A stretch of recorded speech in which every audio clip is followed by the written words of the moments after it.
Perfect. Okay, good morning, everybody. Let's get everybody in here. The Shiur this week is sponsored in the schus of Refuah Shlema for Shmuel Pinchas ben Fredel, Shav Refuah Shlema Ukreva. So let me here we go. So Parshas Vayigash. Parshas Vayigash is, of course, the parsha where Yaakov and Yosef finally get reunited after 22 years. Yeah. So Yaakov and Yosef finally get reunited after 22 years. A lot of drama in this parsha. Morning. A lot of drama in this parsha with Yosef and the Shvatim, and a lot to speak about in that direction. But I want to talk about today this reunification of Yaakov and Yosef after 22 years and what we can learn from it. And I'll be honest with you, when I prepare this year, especially now, especially in the last 2 months, I really prepare not so much looking for inspiration, which I'm always looking for, but almost for myself, looking for comfort. I need inspiration. I need comfort. And with all of how difficult these past several months have been, and we don't need to go into details, but this has been a very difficult and dark week for the Jewish people overall. It has not been an easy time. And so where's our nachama? Where is our comfort? Where is our inspiration? And it's always in the Parshas Shavua. And so that's really how I approach. That's really what I'm looking for through my own struggles and my own difficulties with how difficult this time has been for Klal Yisrael, for the Jewish people, for all of us, where we could derive comfort from. And so along those lines, I want to share with you some of the things that I found that inspired me, that gave me comfort. There's a pasuk in Tehillim Lamed Aleph, where David HaMelech says, Ma Rav Tufcha, how abundant is your goodness, is your blessings. Ma Rav Tufcha, how abundant is your goodness. Asher tzafanta l'reyacha, which you have concealed, which you have hidden, which you have put away, l'reyacha, for those who fear you. So what David HaMelech is saying, I mean, the simple understanding is that there's a reward out there waiting in the messianic redemption or in future times for those who are Yirei Hashem, for those who fear Hashem, for those who have awe of Hashem, for Klal Yisrael. There's a beautiful bracha somehow waiting for us. But I saw a different explanation of this pasuk in the Medrash Rabbi in Parshas Vayigash. And that's really what I want to speak about today. The Medrash Rabbah says that this quote didn't initiate from David HaMelech, but in fact, it was Yaakov Avinu, when he was reunited with his son Yosef in this week's Parsha. And he comes together after 22 years of Yosef being gone, and Yaakov never giving up hope. Remember, we learned in earlier Parshas that Yaakov was the Emunah Yisnachem. He refused to be comforted. He somehow held on to the belief that Yosef was not dead, that he would be reunited with his son. He had belief in his son, and he held that emotional connection to his son. In previous years, we spoke about the fact that Yosef was able to see this vision of his father at the time when he was almost seduced by Potiphar's wife, was a result of the hiskashrus, the connection that Yaakov Avinu had. That Yaakov Avinu believed in him and believed that he would be connected and reunited with him again. And that's what gave Yosef that belief in Yosef, is what gave Yosef the power and the ability to see that vision of his father that gave him the strength to hold on and not succumb to the seduction. But so Yaakov Avinu says when he's reunited with his son, this is the pasuk that he says, Ma Rav Tuvcha, how abundant is your goodness, Hashem, Asher tzafanta l'reyacha, which you have concealed for those who fear you. So, what does that mean? Why did Yaakov Avinu say this? So, and Yaakov says more. He says, "Betuach li," it is assured to me, I'm guaranteed that I have a portion in this ma'arav tufcha, in this abundant goodness that Hashem has concealed for those who fear Him. I have a portion in this ma'arav tufcha. I have a portion in this abundant blessing. What is Yaakov referring to? What's the abundant blessing that he's referring to? What's the connection to being reunited with Yosef that he utters this verse? What's going on here? So I saw a beautiful explanation from one of the great 19th century Goanim, Rabbi Shlomo Kluger. And I saw this quoted in his name, an explanation of this medrash.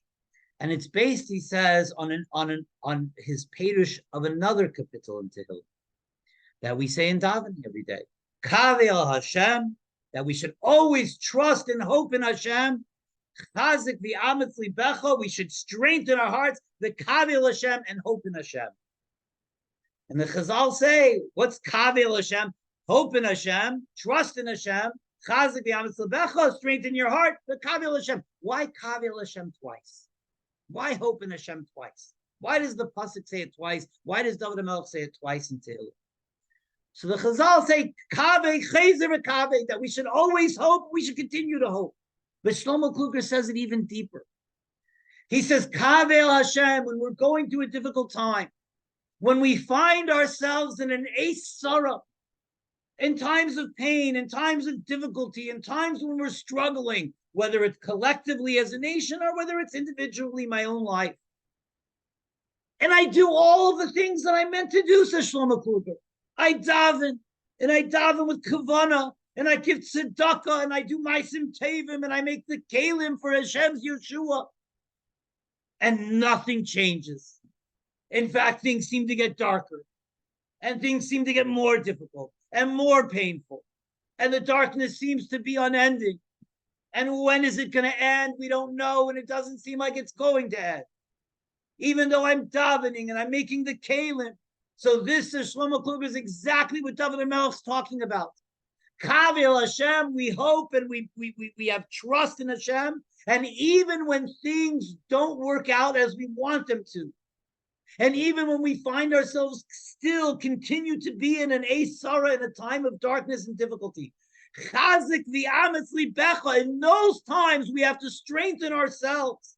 The Kaveh el Hashem, and continue to trust in Hashem and have betachon that it's all going to be okay. That's the payers. That's what David HaMelech is saying. So says Shlomo Kluger, where do we get this from? Where do the Jewish people get the strength to hold on through difficult times, through darkness, through times when it seems that the pain is unbearable? Again, whether it's personal or collective as a nation that we're all going through now. Where do we get the koyach? From where do we get the strength? To be Kaveh el Hashem, to have trust in Hashem, to be Chazer and Kaveh, to continue to trust in Hashem, even after we've made all of the kalim. So says Shlomo Kluger, we learn it from Yaakov and Yosef, from our story, from Parshas Vayigash, that Yaakov waited 22 long years, and we cannot even imagine how long those 22 years must have felt for a father who's separated from his son, who has no communication, who hasn't seen or held or heard his son's voice in 22 years. How long those 22 years must have felt.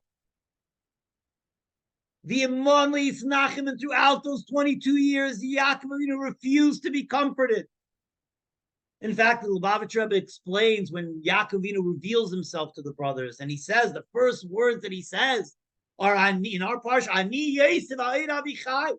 I am Yosef, is my father still alive? Ask the Rebbe, why is he asking about if Yaakov is still alive?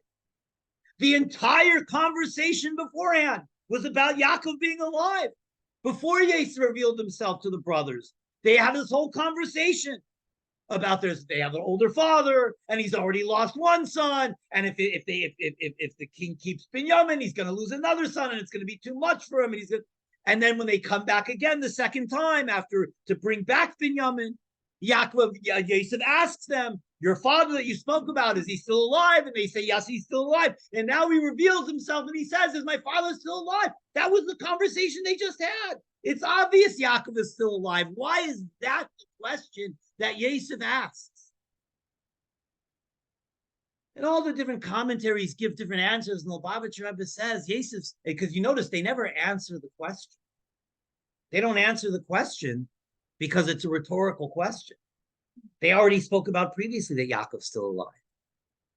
The reason why Yosef's asking, says the Lubavitcher Rebbe, it's a rhetorical question. That for 22 years, my father hasn't seen me.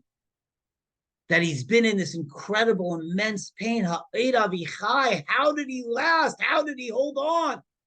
How did he continue to live through all of this pain that we cannot imagine? But after 22 years, the miracle happened. And Yaakov is reunited after never giving up hope. He is reunited with his son Yosef. And it is from this story, says Shlomo Kluger, that we learn, that gives chizuk to Klal Yisrael. We learn from the story of Yaakov and Yosef that no matter what difficulty we're going through, no matter how painful the gullus is, no matter how dark and difficult our personal matzav is, our collective situation is, we can never give up hope. We learn this from Yaakov, who never gave up hope and refused to believe that Yosef died. He held on hope. He held on to that hope, and he was reunited with his son. And from here, says Shlomo Kluger, we learn to be kavel Hashem. And even when things don't turn on a dime, and the matzav still seems difficult, chezer v'kave, we continue to hope. And in fact, he says, chezer v'kave is a numerical value. If you add up the letters, every letter in Hebrew has a numerical value. Chezer and kave is 338. The exact same numerical value as Yaakov and Yosef. Their two names. Because we learn from Yaakov and Yosef from this story to be chezer v'kave, never to give up hope, to hold on. And so this is what Yaakov Avinu is saying. And this is what David HaMelech quotes in Kapitel Lamed Aleph. Ma rav tuvcha. There's an incredible blessing. Asher tzfanta l'reyecha. He translates, Shlomo Kluger translates it a little bit different. Not that you concealed for those who fear you. But ma rav tuvcha, there's an incredible blessing. Asher that comes from tzfanta, the one who was hidden. Who was the one who was hidden? L'reyecha, the one who fears you, Yosef. From the fact that Yosef was concealed from Yaakov, Asher tzfanta l'reyecha means that the one that you concealed, the one that fears you, the one. And Yosef says, as he tells the Shvatim, as Elokim ani yareh, I fear Hashem. Yosef is the Yerecha. He's the one who fears Hashem. Asher tzfanta l'reyecha means that there's tremendous blessing that comes from the one who was concealed, the Riyach, the one who fears you, who was concealed, from Yosef's being concealed from Yaakov.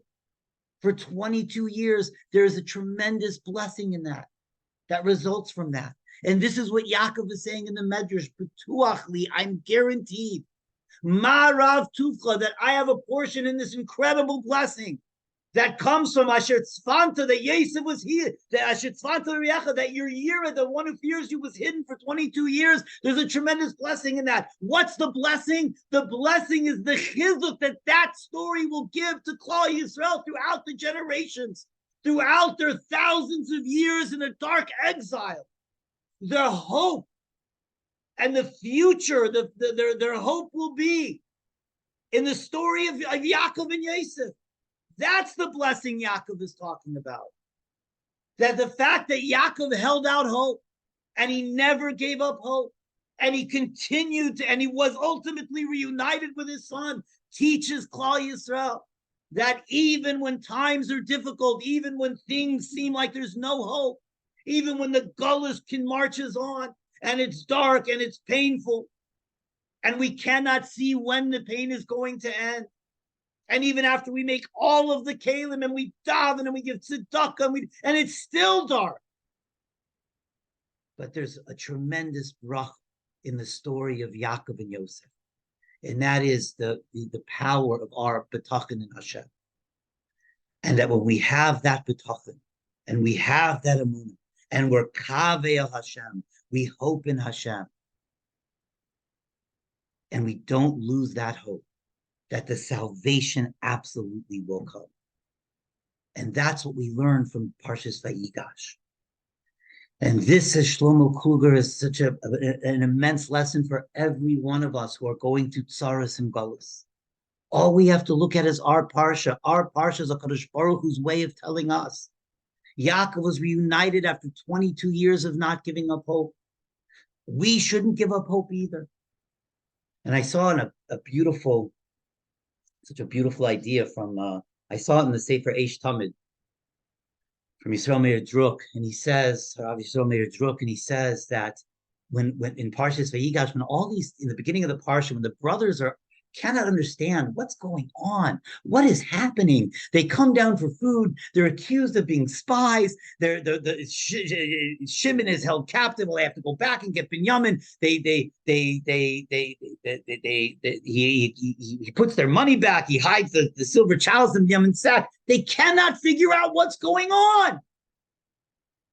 And all of a sudden, all of the tsaros that they're going through, all of this painful situation that they're going through, and they talk amongst themselves. I mean, the Torah gives us a lens into the conversation they have amongst themselves, and they blame themselves. And after all, look what we did to our brother Yosef, and we're being punished for that now. And Yosef hears this, and he bursts out in tears. And they can't figure out what's happening. It's so confusing. Who is this viceroy? Why is he tormenting them? Why is he accusing them of being spies? Why does he want them to bring Binyamin? Nothing makes sense. And all of a sudden, in 1 minute, in 1 second, with one phrase, Ani Yosef ha'od Abichai, all of a sudden, everything makes sense. It's all understood. All of the pain and all of the difficulties and all of the tsaros now all makes sense. All, as Yosef says, all of this had to happen in order that the world is saved from hunger, in order that Klal Yisrael is saved from hunger. Everything now makes sense in a flash. It all makes sense. Parshas Vayigash is an allusion, is a remez to what will be in the messianic redemption. He says, when we're in the gullus, when we're in the darkness, when we have the blinders on, none of it makes sense. What's going on? What's happening in the world? Nothing makes any sense. I just saw on a commentator this morning on Twitter, somebody who studies anti-Semitism, and he says anybody who thinks that America is not ripe for pogroms is making a mistake. After all my study of anti-Semitism, he says, I'm telling you right now, America is ripe for pogroms. Hard to even hear it. Certainly hard to believe it. What is going on?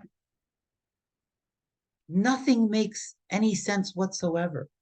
But in one moment, in one flash, Mashiach will come and everything will make sense. Where do we see this? In our Parsha. In one word, Ani Yosef, one phrase, it all made sense. All the darkness, all the difficulties, all of the pain. Our job is to not lose our faith, is to hold on to our Emunah that the Yeshua will come, that the salvation will come, that the days of Tzahal V'Samecha will come, notwithstanding the current darkness and the current difficulties. And the koyach, where do we get this koyach from? This koyach to be chazer and kaveh, to continue to hope. We get it from the story of Yaakov and Yosef. But it's even more than that. I think it's even deeper than that. Because it's not just enough to sit back and hope. We can't do that. It's fascinating that this lesson of Parshas Vayigash, the lesson of Yaakov and Yosef, always comes every year, always comes on the heels of Chanukah. In fact, the Shulchan Aruch says that the 3 days that we're about to enter into now, Ches, Tes, and Yud Tevis, the Shulchan Aruch in Siman Tav Kuf Pei 580, the Shulchan Aruch calls it Shalosh Yemei Chesed, 3 days of darkness. 3 days of darkness, Ches, Tes, and Yud Tevis. And these 3 days of darkness always come on the tail of Chanukah. Chag HaUrim, the days of light. And it's, by the way, why are these the 3 days of darkness? It's just parenthetically, it says that on the 8th of Tevis is when Talmi HaMelech, which was the Greek king who succeeded Alexander, he was building this massive library and wanted all the classics to be translated into Greek and so he wanted the Torah to be translated into Greek. So that was the day that he separated 72 sages and put them in separate rooms and had them translate the Torah into Greek. And that translation was a tremendous cheshif for Klal Yisrael, for the Kedusha of the Torah, etc. That happened on Ches Tevis. On the 9th of Tevis is the yahrzeit of Ezra HaSefer, the famous Ezra, who brought us back to build the second Beis HaMikdash and fortified Klal Yisrael to be able to withstand 2,000 years of Galus, a real Jewish hero. And of course, the 10th of Tevis, we all know, is the fast day, this coming Friday, when the Melech bubbled, the siege of Yerushalayim by Nebuchadnezzar. So these are 3 days of darkness. And they come on the tail of the Chag HaUrim, the festival of lights. It's clear that there's a message in there for all of us. And I think the fact that Parshas Vayigash follows Chanukah, there's a message there as well. It's not just enough. Parshas Vayigash teaches us, as we mentioned, the lesson of Yaakov and Yosef, that we have to hold on to our betachon even in times of darkness, and the Yeshua will come, and we have absolute betachon that it will come. Even when we can't see how it can come, we can't fathom how it could come. In one phrase, in one moment, all of our answers, all of our questions will be answered. But we have betachon, and we learn that. We have that chizuk we get from Yaakov and Yosef. But Chanukah teaches us something more. And so let me touch upon Chanukah, because we didn't have a Chanukah shiur, but it's intrinsically connected to Vayigash as well. There's many themes of Chanukah, many themes that we talk about every year, but there's one theme of Chanukah that I think does not get spoken about enough, and I think it's a critical main theme of what Chanukah is all about. And that is why, from all of the kalim in the Beis HaMikdash, why was the miracle specifically done with the menorah? Right? It could have been done with any of the kalim, the Mizbeach Hazav, the Shulchan, right? There was many different kalim in the Beis HaMikdash. Why specifically the menorah? And what's the entire point of the menorah in the Beis HaMikdash to begin with? Everything else has a purpose there. The Mizbeach is there to bring korbanos. The Mizbeach Hazav is there to bring the keteris. The Shulchan was there for the showbreads. What's the menorah for? To give light? But Hashem doesn't need light. Hashem is the mucker of light. Hashem is the source of light. So what's the entire point of the menorah? So I saw a beautiful explanation from the Or Gedaliot, and he says the Or Gedaliot that the entire point of the menorah is Hashem's message to Klal Yisrael that how precious our maisim tevim, our actions, our acts of kindness, our acts of goodness, our mitzvahs, our love that we put into the world, that's symbolized by the menorah. What's the connection between my maisim tevim and the menorah? Because the menorah produces light. And every mitzvah that we do, every act, every kind act, every part of Torah that we learn, every act of goodness that we do also creates a spiritual light. Ki ner mitzvah Torah or. Our mitzvahs create light. The menorah is more than any other vessel in the Beis HaMikdash. The menorah symbolizes and signifies the Jew creating light. And that's through our actions. That's the whole point of the menorah. So that's specifically why. Says the Gedaliah, why was the miracle done with the menorah, not the Mizbeach, and not the Shulchan, and not any other part of the Beis HaMikdash? Because if you think about it for a moment, there were two miracles that happened on Chanukah. The miracle of the war, that we were able to defeat the Greek army, which was a massive miracle in and of itself. So many Jews were misyavin. All of our army and all of our warriors joined the Greek army as well. And who were we left with? Who held strong? The Chashmonaim. They were Kohanim. They were teachers. They were the rabbis. They weren't even the warriors of the Jewish people. They weren't the fighters. And they took up arms and defended Klal Yisrael, and they were victorious. It was a massive miracle. And because of that miracle, we're here today. That was probably the closest time in our history that we ever came to total extinction, the times of Chanukah. because so many Jews assimilated and joined the Greeks. So this was a massive miracle, the miracle of the Milchama. And then you have the miracle of the Menorah. Now, which one's more important? Well, look at it this way. What if one of them didn't happen? What if the miracle of the war didn't happen? We wouldn't even be here. What if the miracle of the Menorah wouldn't have happened?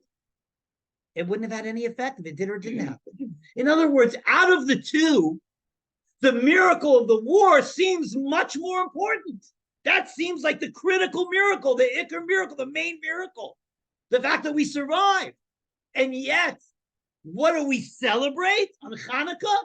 We celebrate the Menorah.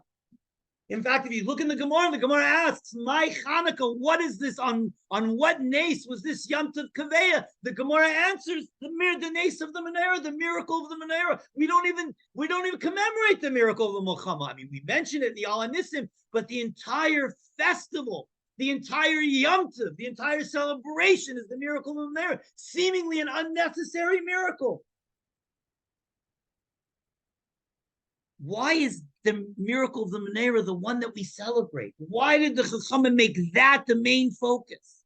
Because the message of Chanukah is clear. Yes, it's obvious. The miracle of Milchama is a great miracle, and without it, we wouldn't have survived. But what's the entire point of our survival? The entire point of our survival, the entire point of the existence of Klal Yisrael is to transform the world into a world of holiness through our actions, through our Maisim Tevim. And how, so the story of Chanukah teaches us, and why Hashem made an unnecessary miracle, the miracle of the Menorah. Number one, if they weren't able to light the Menorah, because there was no oil, the oil was all tameh. So if they wanted to, and they tried to, but they're unable to, you're pater. The Torah makes you exempt if you're unable to do a mitzvah. And not only that, they could have lit the menorah with tameh oil. Because if the entire Klal Yisrael is in a state of tumah, the halacha is you could light the menorah with tameh oil as well. So the whole entire miracle is unnecessary. But Hashem made the miracle as a message to us. And the message to us is, why is the menorah there? Why is the miracle in the menorah? Because how much Hashem loves our actions, how precious our actions are. I saw a beautiful Chassam Sefer who explains how the miracle manifested itself on Chanukah. And everyone has different opinions on this, how the miracle manifested itself. Did they pour in only an eighth to begin with? Did they pour in the whole pot and it only burnt slower? Did new miracle oil appear? How exactly did the miracle manifest? Those are all different opinions. The Chassam Sefer says, because the question is, I mean, the famous question on Chanukah is the question of the Beis Yosef. If there was enough miracle to last one day, why did we light for 8 days? The miracles were only for 7 days. There was enough oil to naturally last a day. So we should celebrate 7 days of Chanukah. Why do we celebrate 8? So says the Chassam Sefer, beautiful, beautiful explanation. There was 8 days of miracles. What were the 8 days of miracles? He says the miracle of the Menorah was similar to the burning bush. That the Eish Shamayla came down onto the Menorah and burned the oil, but the oil did not consume. Two opposites happening simultaneously, exactly how Hashem introduced himself to Moshe Rabbeinu at the burning bush, where the burning bush was burning but was not consumed. And this was symbolic of the essence of Hashem, where two opposites can simultaneously happen, transcending the logic and rationale of man. This is the message, that Hashem transcends what man can fathom, man's logic, man's rationale. This was the message of the miracle of Chanukah. This was the message of Hashem to Moshe Rabbeinu at the burning bush. So for 7 full days, that oil, that Eish Shamayla, that heavenly fire burned on the Menorah and did not consume the oil. And the nature of the Eish Shamayla is miraculous. So we had 7 days of miracles where the oil was burned but was not consumed. That the nature of the Eish Shamayla is miraculous. On the 8th day, says the Chassam Sefer, Hashem made a new miracle and changed the nature of the Eish Shamayla so that it did consume the oil. And on the 8th day, the oil was completely consumed. Hence, they had enough oil to last for 8 days. And why was the oil consumed on the 8th day? What was the message there for Klal Yisrael? Because the menorah represents our actions, our maisim tovim, as we said. The menorah creates light, our actions create light. The oil represents our efforts, the efforts that we put into our maisim tevim, the efforts that we put into our, and the oil represents that because it takes tremendous effort to squeeze the olive oil. It takes tremendous effort. It took tremendous effort to find the hidden pach shel shemen, the hidden cruse of oil that was buried underground, according to the Tosfos. They had to dig underground to find. It took tremendous effort. So Hashem causing the Eishel Mila to burn the oil, consume the oil on the 8th day, says the Chassam Sefer, was Hashem taking back our efforts to himself as almost like a korban, as a sacrifice to him, as a sign that he loves our efforts. And this was the miracle of Chanukah. This is the message of Chanukah, says the Chassam Sefer and the Or Gedolio, that Hashem loves our maisim tevim, and our maisim tevim are precious to HaKadosh Baruch Hu. And not just our actions, but even more so the efforts, the oil, the efforts that we put into our maisim tevim. And that's why, even though the miracle from there was seemingly unnecessary, it was necessary in Hashem's eyes to give Klal Yisrael that in a time of darkness, which the time of Chanukah was probably the darkest time in our history, and we have a lot of dark times in our history, but this certainly ranks up there as one of the darkest times in our history. How much through that darkness, how much Hashem loved, how beloved and how precious our actions, our maisim tevim, are holding on to our emunah and our betachin in the face of unfathomable odds that the Yeshua will come. How precious that is to HaKadosh Baruch Hu. That's the real theme of Chanukah. That's what we're really celebrating in Chanukah. Our actions, what the menorah symbolizes, what the menorah represents, the preciousness of our actions to HaKadosh Baruch Hu. And so this comes, the Chanukah, right after Chanukah comes the story of Vayigash. Always, every year, after Chanukah is Vayigash, which teaches us that throughout, as we said, the lesson of Yaakov and Yosef, that throughout the darkness, through 22 years of darkness of being separated from his son, Yaakov never gave up hope, and the Yeshua came, and it teaches us, as we said before, not to give up hope. But it's not simply, it comes on the tail of Chanukah to teach us that we can't simply sit back and hope for salvation. That the connection of Chanukah and Vayigash is that we have to act like the Chashmonaim acted. The story of the Menorah is how much Hashem loves our actions. So we can't look at the external quote unquote realities of the physical world and say it's too dark, it's too difficult, I'm too dejected. Are the difficulties in my own life, and say how can the Yeshua come? How does any of this make any sense? I give up hope. No, we learn from Chanukah and Vayigash to never give up hope. But never giving up hope doesn't simply mean sitting back and hoping. It means through our actions, we will be pale, we will bring about the Yeshua. That's the message of Chanukah. That's the message of Parshas Vayigash. And later on in the Parsha, we'll just conclude with this. There's a Shilos and Chuvas Kol Aryeh. I think it's the author is Rabbi Avram Schwartz. And he writes there in the Hakdama that in Parshas Vayigash, when Yaakov was informed that Yosef's in Mitzrayim, and Yaakov is afraid to go down to Mitzrayim, he has a prophetic understanding that things aren't going to turn out well there for his nation, for his people, for his progeny. He doesn't want to go. And he has a conversation with Hashem, and Hashem tells him, go, and I'll be with you. And I will bring you up. And then he says, the Yosef Yashith Yadei Alinech, and Yosef will place his hands upon your eyes. It's a strange phrase. What does that mean? Hashem tells him, go, I will be with you, I'll go down with you, and I will come up with you. The Yosef Yashith Yadei Alinech, and Yosef will place his hands upon your eyes. Says the Shilos and Chuvas Kol Aryeh, it's a remiss to Kriya Shema, to when we put our hands over our eyes on Kriya Shema. And what are we saying? What are we saying mentally when we put our hands on our eyes by Kriya Shema? When we say Kriya Shema, we say Shema Yisrael, Hashem Elokeinu, Hashem Echad. And as we've said many times in this year, what does it mean, Hashem Echad? Hashem Echad doesn't simply mean there's only one God. It means there's nothing else outside of Hashem.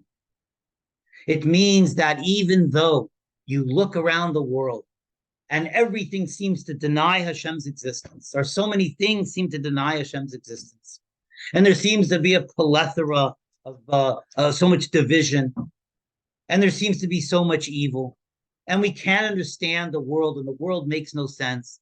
We close our eyes and we say, Hashem Echad, even though I don't see it, even though I can't fathom it. Hashem Echad, everything comes from Hashem. That's our Emunah.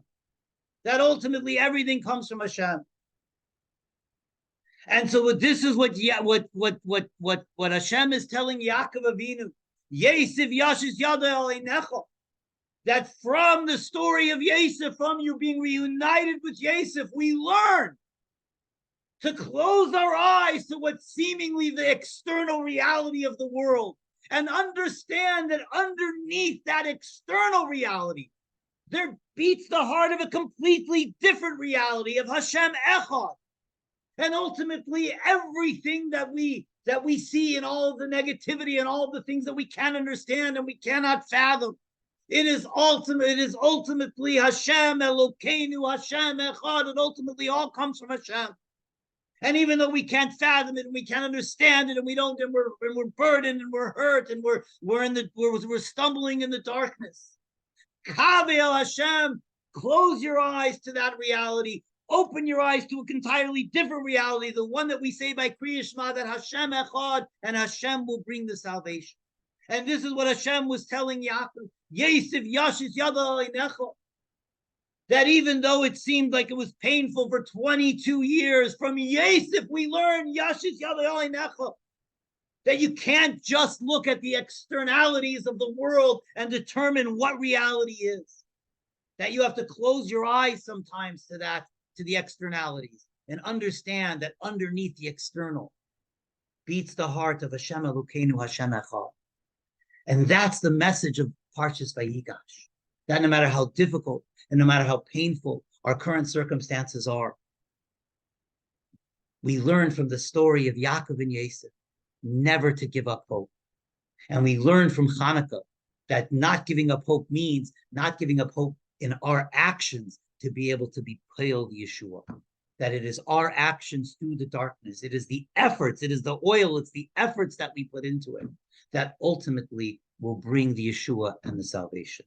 So Amir Tzashem, from the messages of Chanukah and the message of Vayigash, every one of us will be fortified and inspired to increase in our light, to increase in our or, to remove the darkness. And Kavel Hashem v'chezer v'kave will have hope and will continue to have hope, and we will not give up that hope. And it is in the merit of that hope and the merit of the lesson that we learned from Yaakov and Yosef and the lesson that we learned from Chanukah to bring that lesson to fruition, to be pale our light on the world, that we should experience the real light and the true light, the light of Mashiach Tzidkenu, b'imheir v'yimenu, amen. Okay, let's conclude with a kapitel Tillim. Let's do Tillim 121 for all of Achenu, Achisenu, Be'eretz Yisrael, and wherever they may be. Keep the Jewish people safe all over the world. We'll do kapitel 121. Shir Lamaloi Sesainai Harimiayin Yavoy Ezri Mi Madinoi Eise Shemayim Viaretz Al Yitin Lamoy Raglecha Al Yanim Shemrecha Hine Yanim Layishan Shemi Yisrael Adinoi Shemrecha Netzilcha Yad Yaminecha Yem Meshemesh Leikach Vireach Balayla Adonai Yishmarcha Mikara Yishmeres Nafshecha. Thank you so much, everybody. May we be zeicha that even before next year, we see the light and we see the Yeshua and we see the salvation. Amen. Thank you, everybody. Have a wonderful week. Thank you, Rabbi Simon. Thank you. Thank you, Yashar Koach, Rabbi Simon. Yashar Koach. Thank you, Kenny.